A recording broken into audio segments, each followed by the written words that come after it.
اسی طرح سے دعا کی غلطیوں میں سے یہ بھی غلطی ہے کہ آدمی دعا میں ابتداءً شروعات میں اللہ کی حمد اور اللہ کے نبی صلی اللہ علیہ وسلم پر درود نہ پڑھے.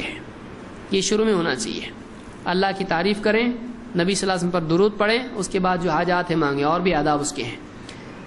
فضالہ ابن عبید کہتے ہیں سمع رسول اللہ صلی اللہ علیہ وسلم رجلا یدعو فی صلاتہ، اللہ کے رسول صلی اللہ علیہ وسلم نے ایک آدمی کو نماز میں دعا کرتے سنا. لم یحمد اللہ ولم یصلی علی النبی صلی اللہ علیہ وسلم، اس آدمی نے نہ اللہ کی حمد کی نہ نبی صلی اللہ علیہ وسلم پر درود پڑھا. فقال النبی صلی اللہ علیہ وسلم عجل ھذا، آپ نے کہا اس آدمی نے جلدی کی ہے، اس آدمی نے دعا میں جلدی کی ہے. ثم دعاہ، پھر آپ نے اس کو بلایا.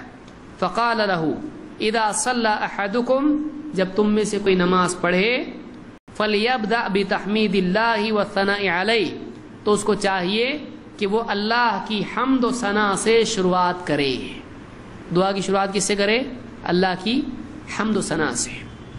ثم لیصلی علی النبی، پھر اس کے بعد اللہ کے نبی صلی اللہ علیہ وسلم پر صلاۃ درود پڑھے. ثم لیدعو بعد بما شاء، پھر اس کے بعد جو چاہے اللہ سے مانگے.